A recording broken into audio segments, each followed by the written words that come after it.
So welcome to the next in our series of online messages brought to you by the folks at the Rowley Congregational Church. This is Reverend Tom Bentley, the pastor.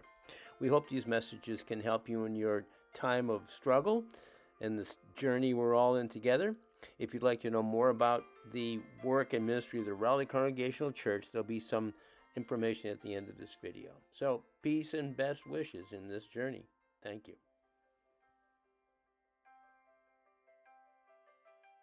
So grace and peace to you from God our Creator and our friend Jesus. In this message, we're going to take a brief look at the prophets. Who were these people?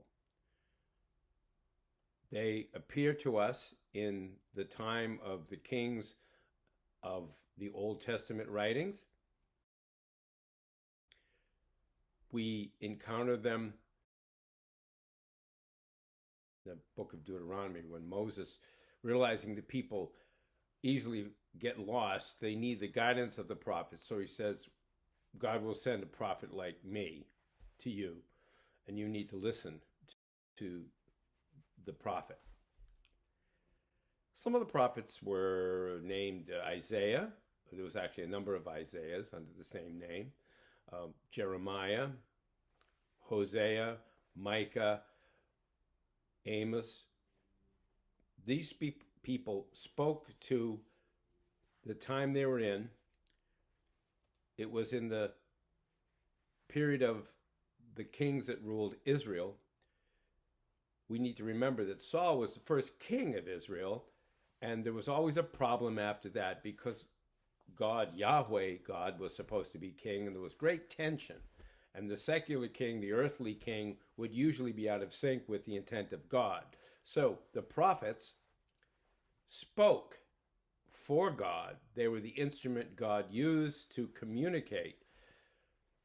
We might think of the prophets as demagogues, but no, actually they weren't, because demagogue means speaking for the people in Greek, and in the time of the Athenian democracy, way back, the people who spoke for the group were considered to be a necessary way of having the people communicate. In our time, the word demagogue has become a very negative term, where the mob is screaming through these people in maybe a populist message. And certainly in our current time, the word demagogue appears often to describe leaders in our country. But prophets weren't demagogues. They weren't speaking for the people. They weren't certainly speaking for the government, the king. They were speaking for God, and that's not an easy place to be. The prophet Isaiah had a calling. We see it in the 6th chapter of Isaiah. In the year that King Uzziah died, I saw the Lord seated on his throne. King Uzziah was a king respected, had served a long time in a fairly stable period in the kingdom of Israel, and Uzziah died of leprosy, a very bad sign. It was perceived to be the judgment of God after some core sin, either on Uzziah's part or maybe the people. And the prophet Isaiah felt this deep weight, went to the temple to consider God's presence and sees God, and again, didn't see God face to face. Such a thing like that would kill you, and that was how the pious Hebrew would consider. You don't look into the face of God, but what Isaiah saw was, he looked at the feet of this vision, and the seraphim and the cherubim are swirling around, and his first reaction is not, hey, that's interesting. His first reaction is terror and a profound sense of self-loathing. I'm a man of unclean lips, he says, and I live among a people of unclean lips. God sends the seraphim and the cherubim bear these coals, if you will, to burn the mouth of the prophet in this vision, to cleanse him and to make him an instrument that can speak. And the speaking of Isaiah is not easy for the people to hear. It is a judgment upon their own depravity and their way of leaving the divine and following false worship. Same message goes to the king. And prophets are resented, feared sometimes in their day, and sometimes persecuted and even killed. But to kill a prophet was an illegal act in effect. They were protected by the Holy Writ and the law. So see this picture. Jerusalem is not a big city in those days. The prophet would go to the central square and speak the word, and people would gather around and listen. And as that prophet spoke, the people would memorize line by line this sort of quasi-poetry they were hearing, because there were no newspapers, there were no broadsides. Written word was, yes, possible, but you had very few scrolls, and so the prophet spoke, and the people remembered, and to this day, we're saying the words that someone memorized and passed on generation to generation through an oral tradition. Occasionally, in the case of Jeremiah the prophet, there was some writing down because he was imprisoned for a while by the king. Jeremiah was really one of the last prophets before the destruction of Israel in 586 BCE. And that prophet, Jeremiah, had the unhappy job of seeing what was coming. There had been all sorts of compromises and collusions with the powers that were surrounding Israel. There was a breaking down. Josiah, the king of the day when the beginning of Jeremiah's prophecy began, Josiah was kind of the JFK, the young, vibrant king at that point. Yet things got really bad politically, and eventually Josiah was killed in a battle at Megiddo in 609 BCE, and then everything went south. As this nascent empire, the Babylonians were rising up, forming their alliances in the ancient world, and eventually it destroyed Israel. It destroyed that rule. The king was blinded and deported to Babylon, and hence after that came the captivity. The prophets saw it coming. That's what prophets do. They see things coming, and the people don't want to hear about it. The government doesn't want to hear about it, but it's coming. They call people to an account in the moment. Have we had our own prophets in our own society of this day? Absolutely. I think of Martin Luther King Jr., who was a lot more than "I have a dream" speech. He spoke aggressively and condemned the war of Vietnam at that time and the gross economic injustice in America, which was one of the handmaidens of racism. King saw the stratified society and how cruel it was to so many at the bottom, and he called attention to it.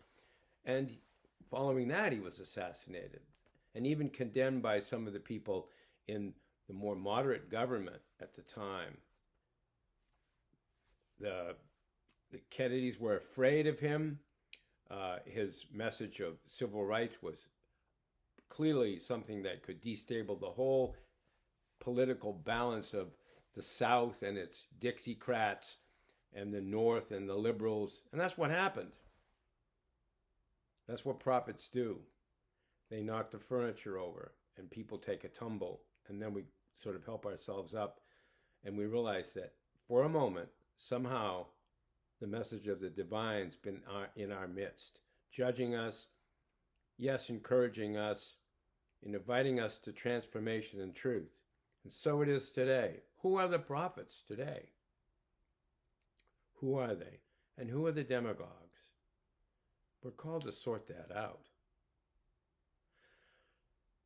When we look at the events in the temple in the beginning of the Gospel of Mark, we see Jesus goes in there and something different is happening.